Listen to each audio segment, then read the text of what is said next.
Kalau ada kontrakan murah, strategis, dan bangunan masih baru, tapi kalian bayarnya itu nggak cuma pakai uang, tapi rasa aman. Apakah kalian masih mau nyewa? Selamat datang di podcast Eho Gelap, tempat dimana cerita-cerita aneh, ganjil, dan kadang gak masuk akal. Gue Vi bakal nemenin kalian 10 menit ke depan. Jangan lewatkan cerita yang bikin lo merinding. Episode kali ini gue mau bawain cerita dari pengalaman Kaib Eho yang berhasil mengirim cerita ini melalui email. Dia berniat buat cari tempat tinggal, malah kena gangguan. Disclaimer, semua nama yang ada di cerita dan lokasi disamarkan untuk menjaga privasi pengirim cerita. Kita sebut saja namanya itu Hani. Sebelum kita masuk ke ceritanya, kita ceritain dulu siapakah si Hani ini. Hani merupakan kelahiran Makassar yang nikah dengan orang asli Mojokerto, Jawa Timur.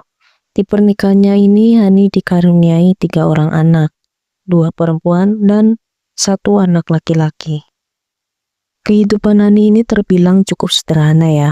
Suaminya ini kerja sebagai buruh pabrik di Surabaya yang mengharuskan mereka buat cari rumah dekat lokasi kerja sang suami.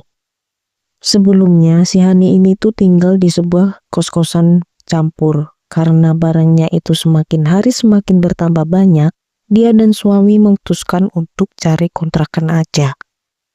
Setelah mencari-cari kontrakan yang pas, Hani ini tuh nemuin sebuah kontrakan dengan bangunan yang masih baru, lokasi yang cukup strategis, dan yang paling penting harga sewanya itu tidak terlalu mahal. Setelah melihat kontrakan itu, Hani dan suami mutusin buat nyewa kontrakan itu selama 5 tahun. Sembari cari rumah yang bisa mereka cicil. Singkat cerita, mereka pun pindah dengan barang-barang bawaan yang sebelumnya ini udah dibawa duluan atau dicicil duluan karena memang cukup banyak, nggak cukup kalau sehari aja. Hari pertama masih aman-aman aja karena masih capek sehabis pindahan. Besoknya Hani mulai beres-beres barang bawaannya. Pas mau nata barang-barang, Hani nemuin sebuah jimat dengan huruf Mandarin. Sebelum Hani yang nyewa tempat itu, memang penyewa sebelumnya adalah orang Tionghoa. Tanpa pikir panjang, Hani membuang semua jimat itu. Karena memang dia nggak percaya dengan jimat-jimat seperti itu.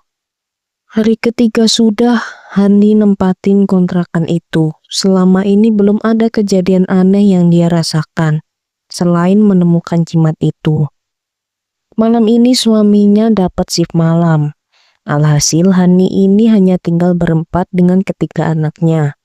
Pas mereka mau tidur, Hani dengar suara benda-benda jatuh di dapur.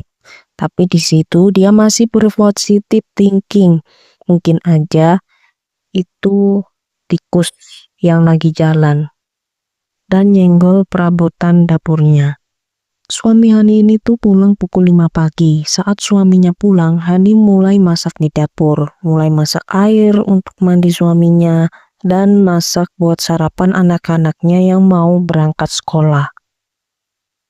Tapi pas mau masak, Hani ngeliat alat-alat masaknya ini berpindah tempat. Yang semula tertata rapi di dalam lemari, kini berserakan di atas meja dapur. Melihat hal itu tentunya dia marahin anak-anaknya. Dikira anak-anaknya ini tuh iseng bermain alat-alat masaknya itu. Singkat cerita, malam pun tiba. Suami Hani ini udah berangkat kerja. Hani dan anak-anaknya masuk ke dalam kamar untuk bersiap-siap tidur. Singkat cerita, pas pukul 3 pagi, Hani dengar ada yang ngetuk pintu dari luar. Saat itu Hani masih setengah mengantuk dan dia ganggu Pris ketukan pintu itu. Dek, bukain pintu. Mendengar suara itu, Hani segera keluar kamar dan bukain pintu buat suaminya. Mas, aku udah ngantuk. Kalau mau mandi, Mas rebus air sendiri ya. Hani jalan masuk ke dalam kamarnya.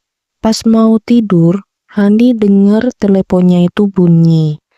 Dengan mata yang masih kriip-kriip, Hani mengangkat telepon itu.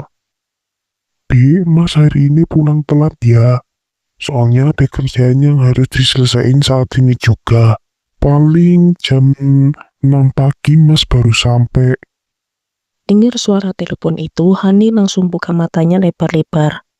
Kalau suaminya pulang telat, terus yang di rumah itu siapa? Dengan cepat Hani ngunci pintu kamarnya. Tak lama, suara